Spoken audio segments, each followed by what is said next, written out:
Dear insert name here, we are proud to announce that you have been selected for a top priority colonization assignment aboard the Zariman 10-0. You and redacted other citizens were evaluated against billions of qualified applicants and determined to be the best candidates to pioneer the future of the Orican Empire. You will join the crew of the Zariman 10-0 and establish our first colony in the Tau system, and with it, the beginning of a new chapter for our great civilization. Each crew member has been assigned individual dormizomes on the Zariman 10-0. You are encouraged to decorate this space with items provided by the supply officer or approved personal effects to make it feel like home during your journey. Of particular import is the complimentary portrait of Albrecht Intrati, without whose tireless work this voyage would not be possible. In addition, your dormizome is outfitted with a vistograph and soundscape. You will be required to use these facilities on regular, scheduled intervals to mitigate any physical or mental adverse effects of prolonged interstellar travel. The Zariman 10-0 is scheduled to disembark from Redacted. At Redacted, you are ordered to report to Redacted for further details about your assignment by Redacted. Sincerely, Redacted.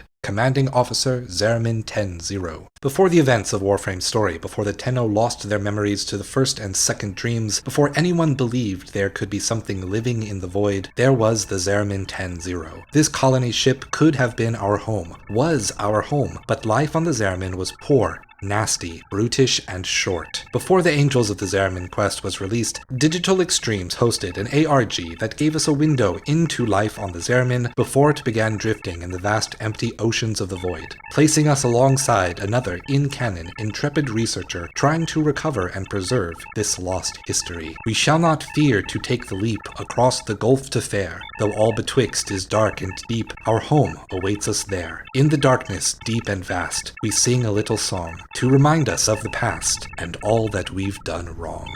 The story of the ARG begins with picking up the transmissions of an unknown operative trying to access a data vault of some Orican cache trapped within the void. Regardless of who she is or where she's at, she could really use our help. The first few messages encrypted in audio files, presented on Warframe's official Discord server. They read, picking up some strange feedback. A response maybe? Hello, is anyone getting this? Hello. If you can hear this, I'm trying to push through the Albrecht membrane, but I need more time. Please don't leave me. Followed by a post on Warframe's Instagram that, once decoded, read, jacked the signal up to try and punch through it, but can't even be sure these broadcasts are reaching the right ears, let alone the right dimension. Another message from Warframe's official forums. I'm so close. Wait a minute. What if instead of trying to punch through the membrane, I just mirror the frequency and see if I can piggyback off of it? This could work. All culminating in... Anything else from you, Marcus? Good question. Thanks for stopping by, Megan. This was awesome having you here. Yes, hey, no problem. Yeah, in terms of thoughts, I just want to say everyone, thanks for... Can you hear this? I'm not sure if this transmission is moving through. Goddamn void emanation! If you can hear this, I need to know. The Zariman data archives. They're on the verge of corruption. God, this isn't working. Stay tuned. I'll contact you on another channel. Following this event, further communications would, thankfully, take place over Warframe's official TikTok account. Just have to adjust the attenuation and... Is it working? It's working! Hello? Hello? I'm praying to whatever gods are listening that you can hear this message. I can't explain everything right now, but I need your help cracking through this Zariman voice authentication protocol. Find the password and record yourself saying it to this broadcast so I can feed it to the computer. Good luck. I'll be honest, I wanted to believe you could do it, but I was skeptical. You have no idea what this means to me. This is a second chance! The Orican left these archives to rot, and now we might lose it all to the void. I'll share this decrypted file with you on another channel. Just need to check something. Hold tight. Hey, it's me. I can't believe it's still intact. Thank you. This void contamination sure is wild, huh? Never seen anything like it. Seems like it's amplifying the signal somehow. Wait, is this feedback from a different... Sorry, not important. What is important is the Zariman. Remember that? I'm sure you wish you didn't. Well, too bad. I need you to remember. happened here, it's incomprehensible. But we can't let it be forgotten. I found a cache of encrypted data, personnel files, message logs, and much more. Most of it is already gone, corrupted. We have to save what little is left. Please, I'm begging you. Help me back it up so it's safe. Still with me? The signal is fading. I'll broadcast the one file you just cracked through a different channel. Stay tuned. Damn! I'm losing the signal. I'll broadcast it again. From here, the game evolved to solving various puzzles to gain access to the personal logs of Orokin citizens aboard the Zariman vessel. Original message. Mikos, they're at the door trying to get in. You were right, I shouldn't have gone to the protest. I've attached the file for you, but it's not finished. Please, I'm begging you, finish it for me, and use the broadcast instructions within to send it. I know you think this is all stupid, but please, do it for me. If you don't hear from me soon, just know— What is happening? What are you talking about? You're scaring me, Brack. Hey, it's me. If you're listening to this, I guess you found the data pad I left sitting on your bedside table. Subtle, I know. I wish I could say this in person, but ever since Cavaliero's little show of force, we're on double shifts. I've been thinking about what you said, though. Right, look, you've always been the smart one in this relationship. And I know how much you look up to our comedian Yanta. What I'm trying to say is, I'm sorry. I'm sorry I said Yanta and your team were gonna get us all killed. It's just that things have been intense lately, and I'm still not convinced that Yanta isn't insane. But you are, and always will be, the most important thing to me. And if you really do believe the jump will be safe, I'll trust you. Anyway, I'll shut up now. These last few weeks have been rough, but we just need to hold out a little longer. One jump and we'll be in paradise, right? Okay, I'll be home late. Love you, my angel.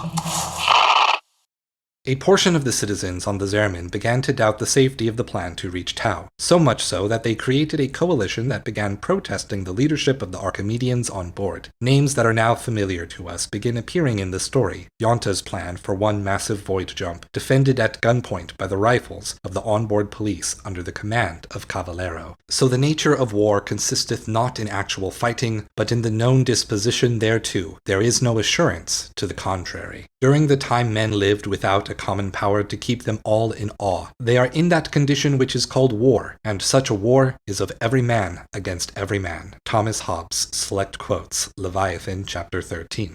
These quotes sum up the philosophy of Thomas Hobbes with regards to human nature when it finds itself within a state of nature, a state of being without the controlling power of a society, namely that humanity will act purely selfishly, dictated by the two virtues of living by force and fraud. And it is precisely this view of human nature that we can only attain a true virtue once our baser instincts are subdued by a powerful government. Humanity deep down must not want to live in this kind of fear, and so they form a government to wield an even greater fear against all people. They wanted to kneel, forcing all people to fall before the state. A powerful government will be best for raising everyone into peaceful, virtuous citizens. This is the Hobbesian social contract. Social contracts are a set of philosophical theories that try to explain how governments or states first begin to form, though this has been an uncharitable and villainous characterization of Hobbes' ideas. Rather, I portray Hobbes in this way because it helps explain why the Zariman protests were immediately met with violent suppression as opposed to peaceful negotiation. You see, a person who believes in Hobbes' view of human nature and the social contract may see the state of nature, the condition of being without government, to be the worst possible way to live, and therefore anything that may threaten the authority of government also threatens the only way for people to live in harmony. Protests are thus more dangerous than an exercise of violence from the government, because a protest disturbs the peace. In a Hobbesian worldview,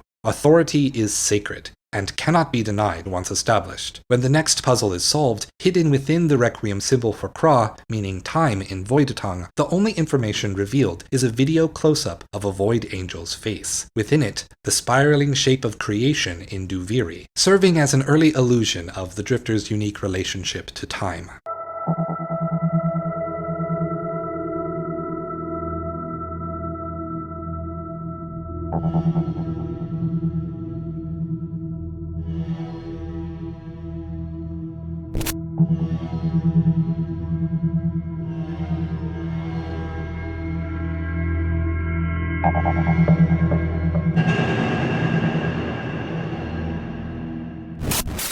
Alongside another short message, less an inspirational anthem and more so a pledge of allegiance to the Orokin. By the glory and wisdom of the Seven, I give my life to carry the sacred light of our dominion into the deepest dark. In this we are one. Reminiscent of the same propaganda and patriotic rhetoric we heard used by Ballas's Narmer forces during the New War. A rather unoriginal moment for Ballas's unique brand of authoritarianism. This cycle, I personally confirmed that the ceremonial weapons have been stored properly this time. If this Orokin finery is the only real arms we have, aside from a handful of deployable ordnance, you'd have to be stupider than I think you are to tolerate any more needless risks. Tensions are already high, and I'm hearing word of organized protests. If the worst happens, I don't think glorified confetti cannons are going to help us much. Also, on the matter of displaying them, I don't care how lovely Hombask says the progenitor wood grain is. We shouldn't leave them out so any grubber or slack-jawed Grenier can reach them. Cavallero. We also receive a series of messages addressed to Hombask. Hombask, where are you? Your assistant says you've been out sick, but I'm not buying it. I'm really worried about you. I know you're fuming about that last broadcast from Tuval. We all are. I just want to make sure you don't do anything stupid. Last we spoke, you said some pretty scary stuff. I'm sure you were just blowing off steam, but I never know with you. Can you send me a message to let me know that you're at least okay? Bonus points if you can also assure me you're not doing something absolutely reckless. Thanks. Oh, also, Black on D3. I win again. Hombask, tell me you had nothing to do with what happened in the biomes. Seriously, do not screw with me here. I don't give a shit who might be reading these messages. Did you even consider who you'd be hurting? Families, Hombask. My family. Shara calls you auntie. Did you even think about her? There's so many things I could say right now. So many things I could do, but please, just tell me you had nothing to do with it. Please. I will never forgive you. A record of Hombask admitting to a friend that they did, in fact, sabotage the ecological support systems of the ship, hoping to force the Orokin to delay. Instead, they moved up the timetable. The jump to Tau was happening, no matter what.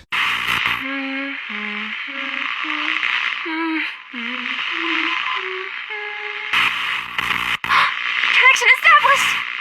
I've managed to isolate another encrypted file for you to crack.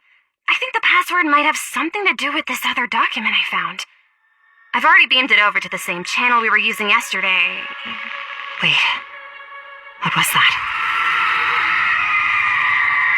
Oh, for Freud's sake, no! I have to go. Remember, find the password and broadcast yourself saying it out loud so I can feed it into the console. We are able to reconnect with our mysterious friend. She sends us more files to decrypt and preserve, but is interrupted mid-speech by the scream of a void angel. This, plus that talk of the Albrecht membrane from before, is a person currently residing on the Zariman, speaking to us from within the void, but the connection remains shoddy. She tasks players with collecting a total of 10 million void traces from relic missions to unlock the next audio log. A completely ridiculous high bar for the community to reach, and so unreasonable that it nearly broke the ARG as a whole. What? Players collected all 10 million void traces in 5.5 hours? That's 3,030 and a third void traces collected every minute. What the fuck is wrong with you freaks? I mean, an impressive and monumental achievement for the community. Angel? Another file decrypted. You're doing so great. And I just wanted to say... I have to keep moving. Keep an eye on that other channel. I'll be in touch. Pardon the interruption. This is Zariman Actual. All decks, all stations, stand by for reliquary field drill.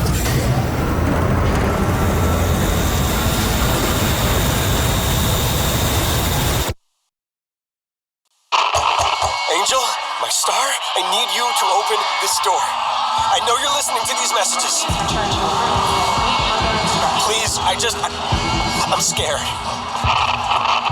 Things are getting really bad out there. I went to look for supplies and... my God, the bodies. I think some of them were children. I should barricade this apartment.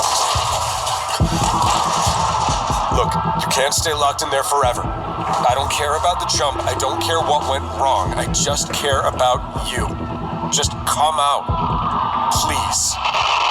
The logs are catching up, this one clearly from after the jump failed. When the connection is restored this time, our liaison is experiencing a moment of weakness as she is overwhelmed by void exposure. So many gaps, I see these flashes screaming violence, the sound of my name echoing through the halls. Moments that feel so familiar and yet are impossible. They have to be, and here it is happening again. I'm trying to fight it, but these old wounds. It's hard not to let it get to you, you know?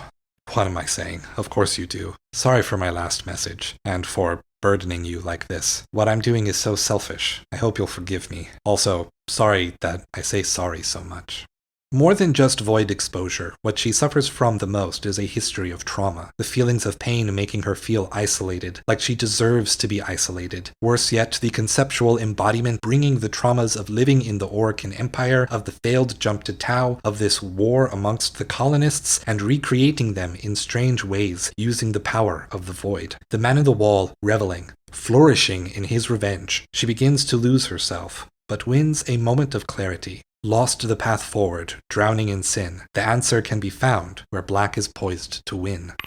Just gotta recalibrate the signal intensity and...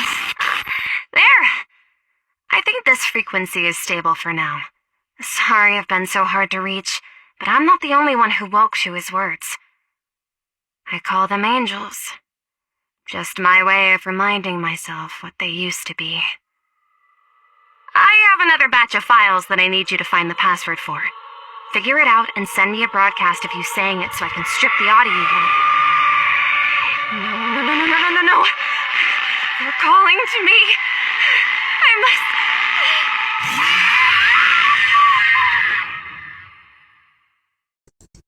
Issuer, redacted. Assigned to pending. Priority, high. Status, pending. Description. Yesterday I was dispatched to Dormazome Ward C in response to a domestic disturbance between two occupants. Upon arrival at the ward, I encountered Daibar 4H, Victim 1, who had sustained critical lacerations to his face, hands, and chest. Victim 1 was found laying in the hallway unconscious. It was then that I called for backup. Upon entering the Dormazome, I found Victim 1's partner, Hanya X6, in a state of aggravated distress. Hanya stated that Daibar had been replaced and needed to be purged. Hanya X6 then brandished a kitchen utensil and attempted to assault me. I was successful in disarming her and rendering her unconscious. When backup arrived, Hanya X6 was placed in custody and taken to the medical bay for examination. By the time the medical drones arrived, Daibar H4 had died. His body was also taken to the medical bay for examination. Their two children, Olerud and Court, were placed in the care of a relative in Ward D. Personal note. I feel the need to reiterate my complaints about a lack of armaments given the sudden and dramatic spike in violent incidents. It is irresponsible to send us into such encounters without proper defenses. I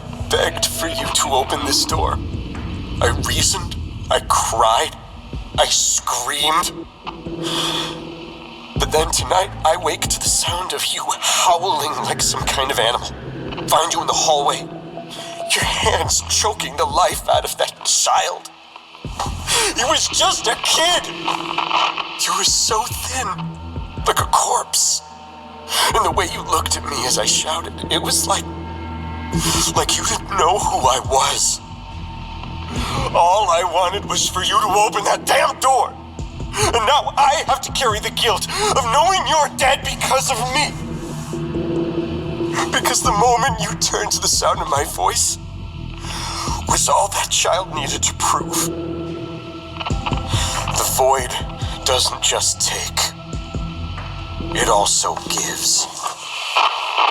The broadcast and incident reports helped to confirm what life on the Zariman was after the failed jump. The void madness didn't happen suddenly, but was instead a slow, gradual process. As some adults fell and transformed into monstrous things, others watched it happen. Some tried to protect the children, only to realize that the children who would become the Tenno were in far less danger. There is a dark irony here, as the Orokin saw the concern, the protests, and the independence of the colonists to be a threat to the social contract. It was only by choosing the rod over a peaceful open hand that the colonists were set to violence against one another. This was not human nature's doing. It was through punishment and compulsion by a powerful state that thrust the otherwise peaceful protests of a community into the war of all against all. The state of nature was a peaceful, though spirited one before being met with the violence of a violent rulership. Not even the threat of the indifference, the Warframe universe's own personal Leviathan, could dissuade Orokin hubris. A man's conscience and his judgment is the same thing, and as the judgment, so also the conscience may be erroneous. Thomas Hobbes, Leviathan, chapter 29. Ecstatic parents Rella and Dohan are overjoyed to announce the birth of their daughter, Clara, at 4 minutes past midnight this morning, 7 pounds 4 ounces. Cirrus and Apollo are tickled pink at the arrival of their new little sister. Proud grandparents are Shoban, Roddick, Turin, and Misune, and Revzin. An extra special thank you to the wonderful attendants, organic and otherwise, in the Zariman Med Bay. We love you forever, Clara. Hey, would you look at that? Another file decrypted. Thank you. I need some time alone. Our work continues tomorrow. Stay safe. And another post from our liaison on a different channel. This was all a mistake. Don't know what I expected, digging up such shallow graves. Once decrypted, we find more message logs, this time from before the jump. An excitable Brack explains to their friend Mikos how to access the ship's satellite array, to send a message out of the Zariman. What message did he want to send? We are uncertain as of yet, but we learn that the violation of protocol, combined with attending a protest, has led to Brack's detainment. Original message. You're making no sense. Also, I need to say it again, this is such a stupid idea. Why would there be anything out there? You're going to get yourself glassed if they find out you're planning to hijack comms equipment. Cephalon Braylor does have a nice ring to it though.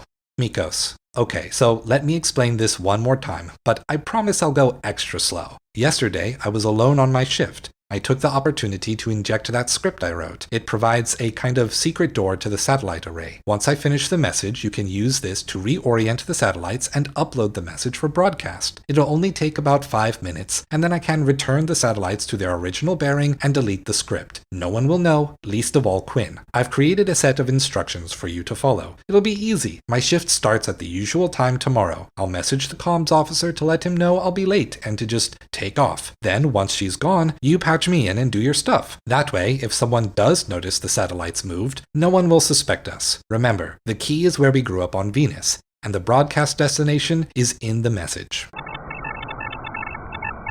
One more decrypted file, and we learn the details of Brack's secret project. Original message. So I've been thinking about that project lately. The problem I had before was I didn't have a strong enough satellite to project the broadcast into deep space. So what if we hijack one of the Zariman satellites? I'm working on refining the message now. Its structure is quite elegant if I do say so myself. The idea is that the message is exactly 1679 bits long, a semi-prime, and when you arrange the binary on a 23 by 73 grid, it creates a visual message that anyone out there might be able to decipher. I've figured out most of what I should put in the message. There's a section that explains numbers in binary, another one that displays where the Zariman is headed, a crude depiction of Orokin and human physiology, and a depiction of the origin system. There's still a lot of empty space though. Can you think of anything to put there?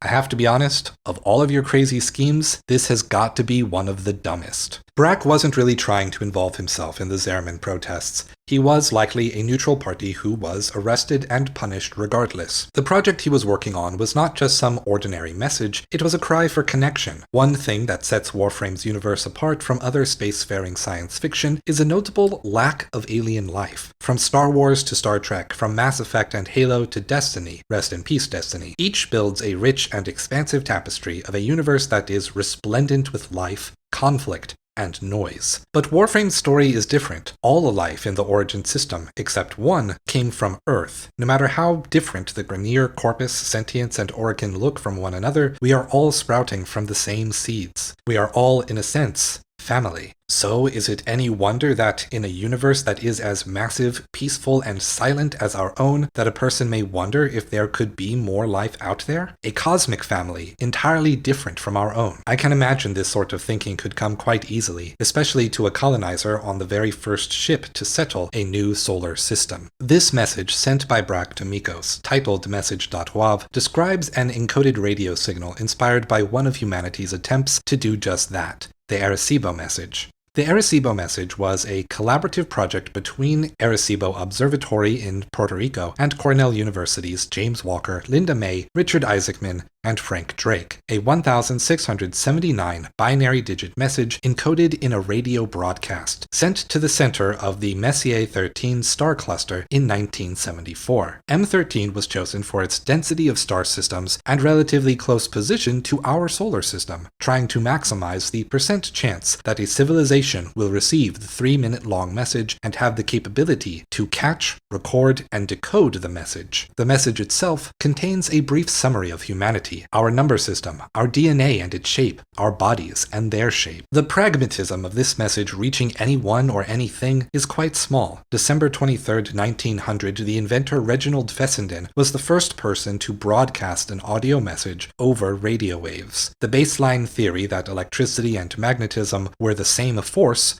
only being first demonstrated 20 years prior by Heinrich Hertz, and the practical value of their application in communication technology was highly suspect thereafter. Radio waves, like all waves on the electromagnetic spectrum, are light. They are photons moving through space, so if we use light years as a measurement, it means the radius of the total noise humanity has sent out into the universe is, by the most generous estimation, 125 light years wide. This cone of light is enough noise to be heard by our local interstellar cloud, roughly 30 light years out, but not even half of our local bubble of around 300 light years. The prospects of our light being metaphorically heard is complicated further by directionality, interference, and the hardware encoding of electromagnetic signals. Tau Ceti is only 12 light years away from us, while Messier 13 is 25,000 light years away. The Arecibo message assumes a lot about its recipient. It hopes they have the technology to receive and save the message for decryption. It assumes they will have invented binary code and understand prime numbers, that they enjoy visual puzzle solving and can engage in abstract reasoning. But it assumes even more about us, the people who sent the message.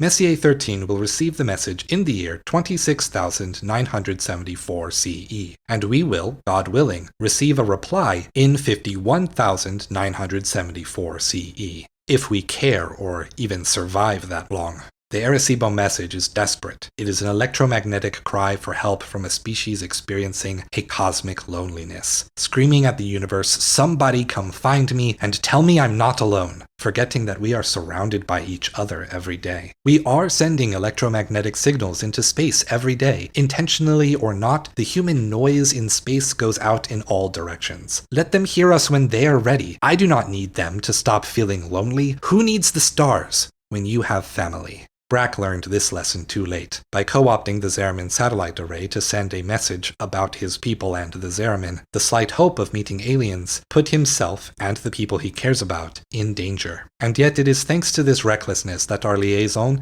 has access to the systems needed to tell us what happened on the Zariman and preserve our history, to remember the depths of the Orokin's evil doings. By playing Message.wav back to an encoded channel in the Warframe Discord, we are able to reconnect with Mikos.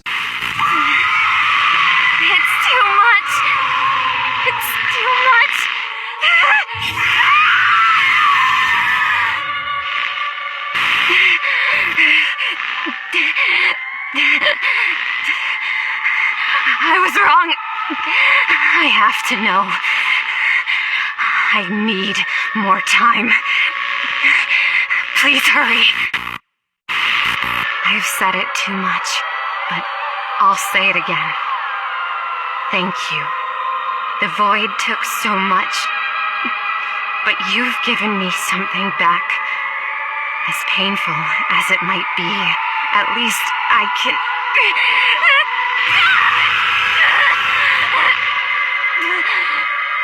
I'm sorry. I tried. I really did. Please, just...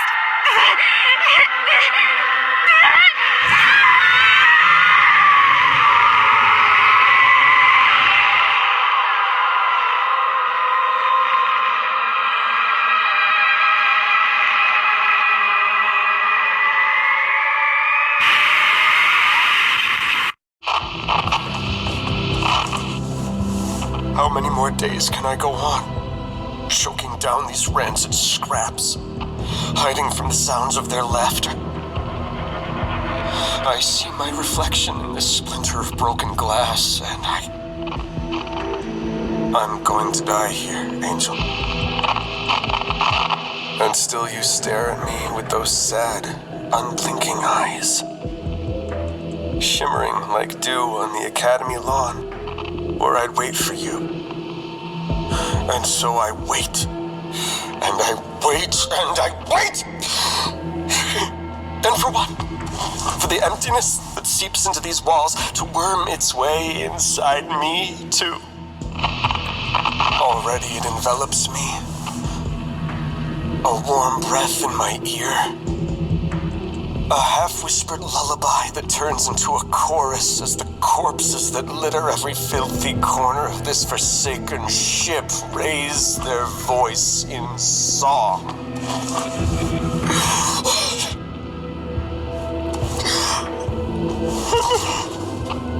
And then I see you.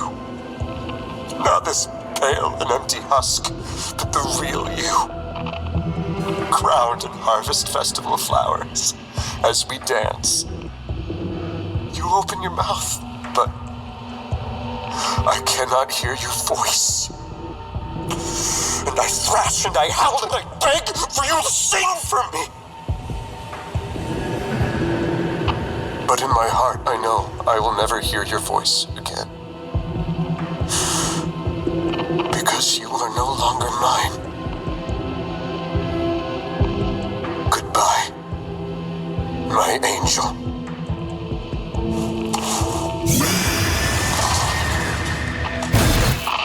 Such was the fate of society that lived on the Zariman 10-0. An innocent call for connection, a desire to prioritize people's safety over convenience, a show of force to assert control. Neither the power of the Orcan government nor the fear of human nature could keep the social contract intact, because a peace asserted through force is nothing more than a war of all against all.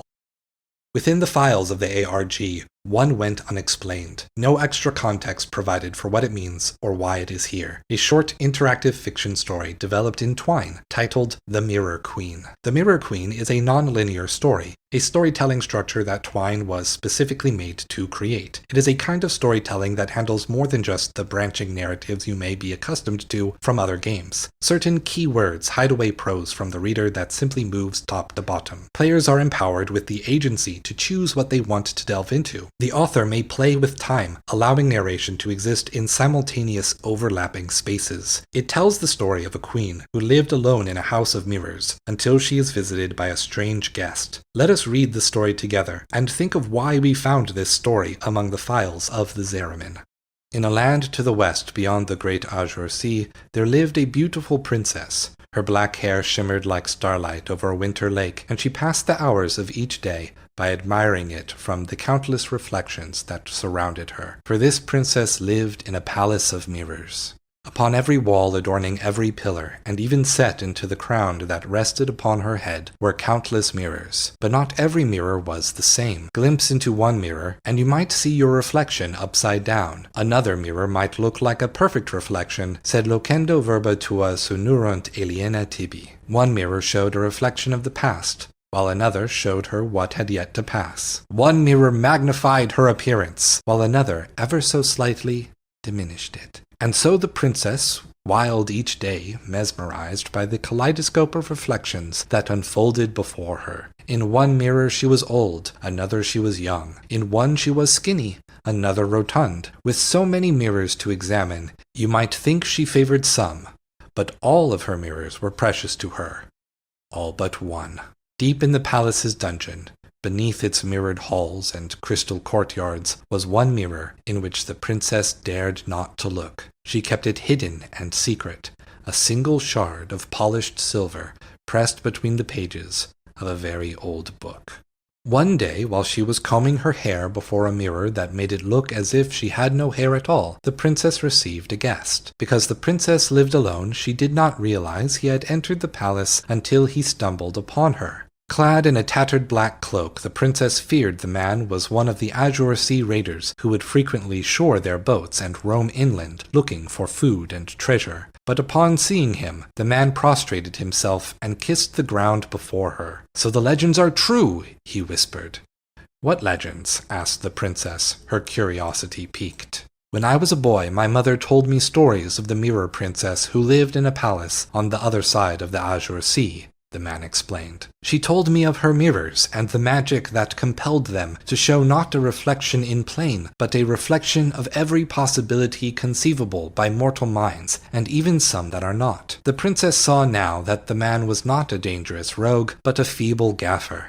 His skin was wrinkled and weathered. It hung from his face, making him look gaunt and dreadful. And in her heart, the princess pitied him. "I suppose you have chased this rumor across the sea, hoping to glimpse a reflection of you when you were still young, old man?" the princess said. Pushing himself up onto his knees, the old man bellowed, "No, no, that's not it at all." The princess squinted her eyes in suspicion. "You see," the old man continued, "I have come because I have no reflection at all." The princess gasped and, taking the mirror in her hand, pointed it in front of the man's face at such an angle that she would see him in it. But alas, no reflection could she find. "See?" the man whispered, his voice trembling. "It was taken from me."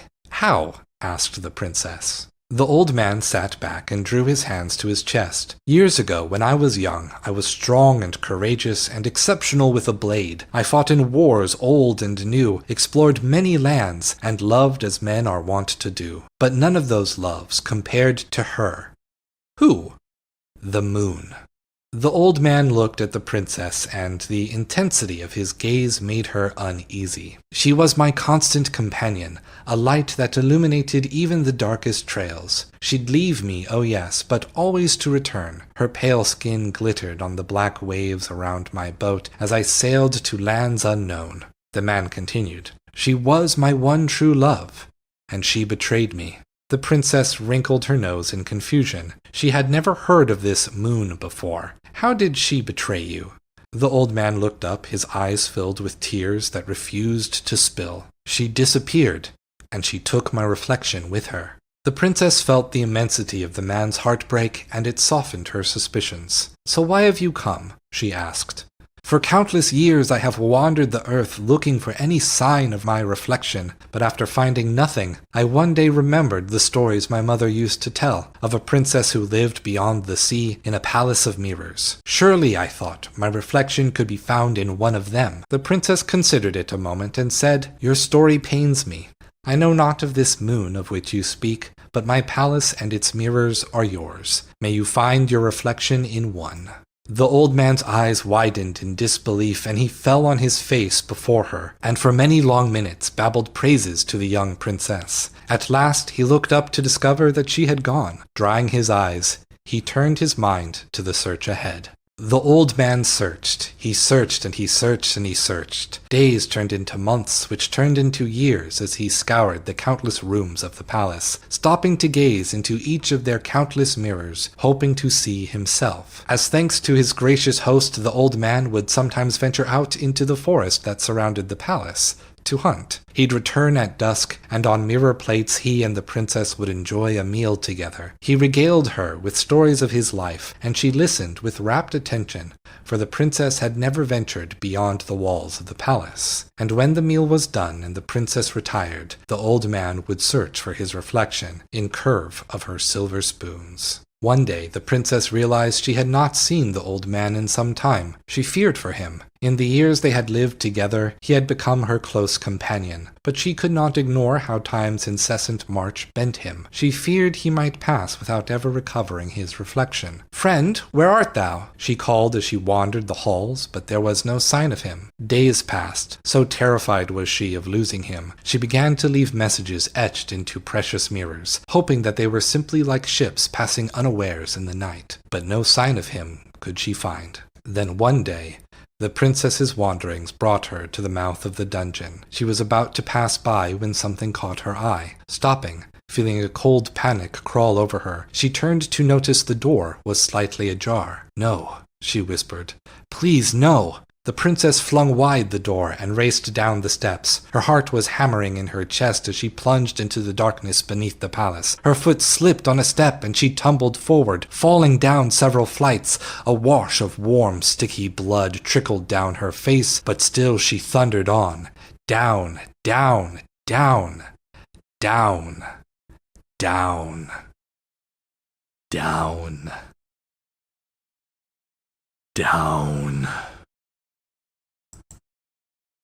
Finally, she came to an old wooden door where upon its facade were etched old runes that she did not understand. Pushing it open, she stepped into an ancient library where dusty books crowded every shelf, and in the center of this room, the old man sat with his back to her. A queer silver corona of light emanated from something he held in his ancient, cracked hands. The princess called softly to him, but he did not respond. A knot of fear twisted her stomach, making it hard to breathe.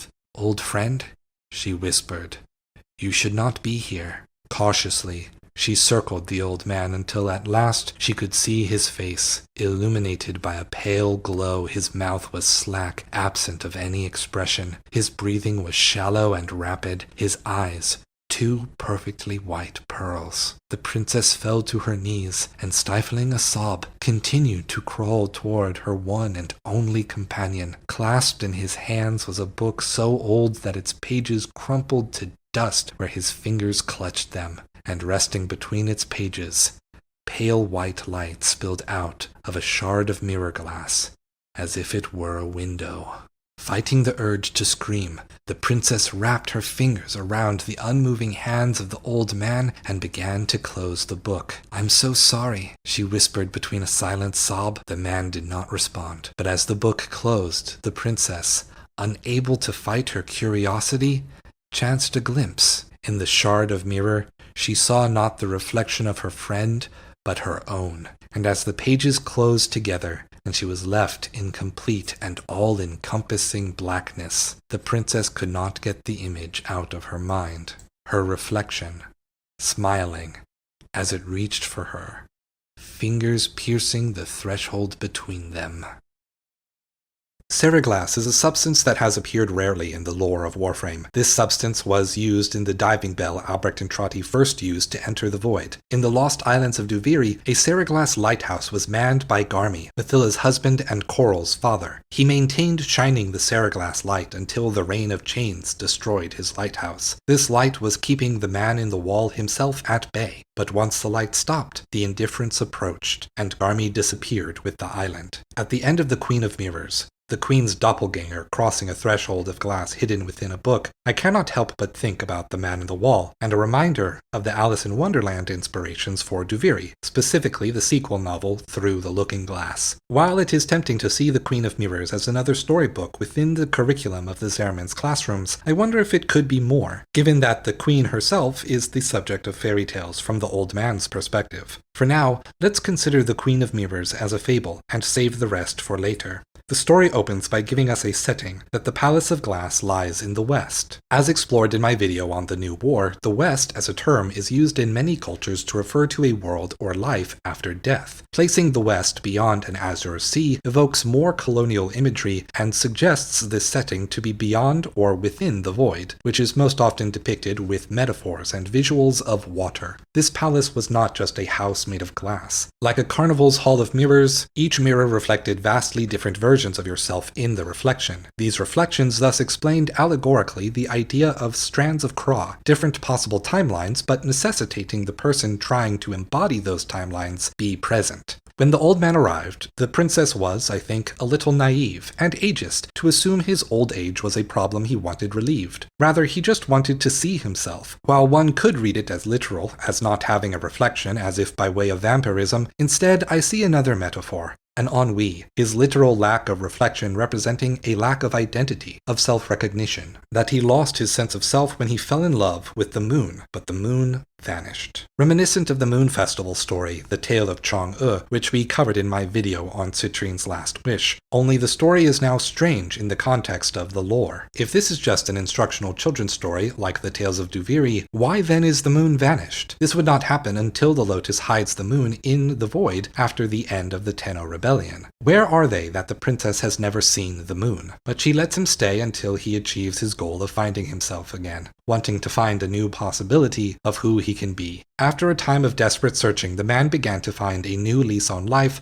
by forging a friendship with the princess. But alas, he could not forget his missing reflection. Instead of finding himself, he found the silver mirror hidden in the book. Rather than find himself, he found a replacement. The man in the wall, having enraptured the old man, looking to cross over the mirror into their world. The story concludes by telling us that the princess was able to close the book. It reads as if it too was written by Eularia, a fanciful retelling of Entrati's dive into the void. Her perspective on seeing her father emerging from the threshold between dust and void, and the man in the wall's finger laying behind him. Even as she assisted with her father's research, she ultimately felt isolated from him, hoping beyond hope that if Entrati found respect and purpose and meaning in his work, that he would also, finally, see her as well. Ultimately, the Entratis lost their family to Albrecht's research, and all that she could do was to leave another story to the children of the future, teach them how to defend against the chaos of the void, and not to lose themselves to the allure it held over her life.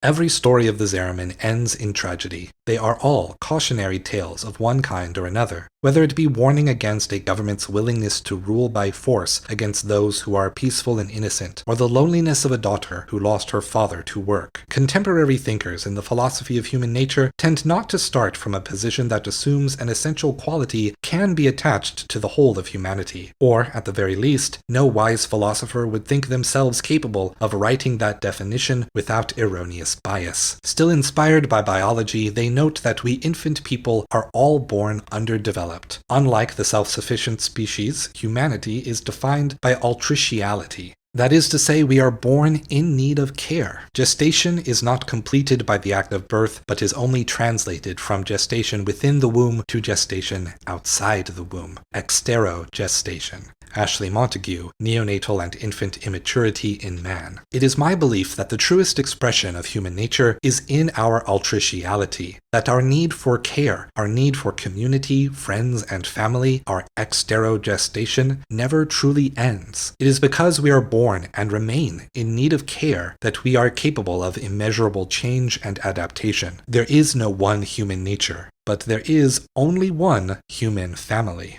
Thank you for watching until the end. I will have more videos coming to the channel soon, but until then, take care of yourselves and stay true. What makes a man turn neutral? Lust for gold? Power? Or are they just born with a heart full of neutrality? I hate these filthy neutrals. With enemies, you know where they stand, but with neutrals, who knows? It sickens me. This book is a comparative exploration of two unlikely games, Steel Rising and Lies of P. Both released in 2023, both set in pivotal moments of French history, both games inspired by the games Dark Souls and Bloodborne by acclaimed studio From Software. Both stories about robots centered around the motif of puppetry and dolls. Both stories about the human spirit and what it means to be a real person. Stories inspired by Italian cultural touchstones like Commedia dell'arte and Pinocchio, yet vastly different in scope and execution. Steel Rising was widely panned by critics, while Lies of P is widely praised as the best Souls-like to be made by a non-From Software studio. While both a kind of science fiction, one of these games is a historical fantasy and the other a historical fiction. Yet what does it mean for a video game story to be either? Because of that question, both of these games share a very similar problem. Modern game development has a problem. Video games are considered an entertainment medium, one that is mostly for children. To reach maturity as an art form, games and their developers had to expand the medium into deep, affecting, and unique narratives that can only be accomplished by ludonarrative, by writing a story through authoring and experience. For decades, the goal has been to demonstrate to the broadest possible audience an ability to have culturally important stories. Stories like Mr. Smith Goes to Washington, Invisible Man, To Kill a Mockingbird, or Isaac Asimov's I, Robot. Stories that mean something to people because they can see their real values and their struggles reflected in fiction. Games accomplish this feat every year. What kinds of stories are culturally important today? After a brief respite from the wars of the 20th century, today's culture is one defined by increasing political turmoil. The struggles of one's nation and the international stage have entered the home.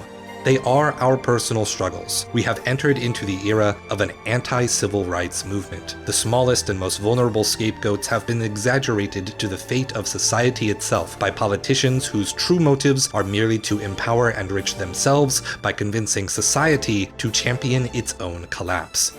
The deep stories that will be remembered by history will be the stories that speak to this personal political upheaval. Narrative-centered games clearly want to have this kind of place in history, as everything from Call of Duty and Assassin's Creed to boutique stories like Detroit Become Human market themselves around historical and political intrigue. Yet we are also in a time where being labeled political is a pejorative that will usher in waves of criticism and boycotts before even a second of the game has been seen by the public. Everything is woke and evil until a week after release, then it's old news.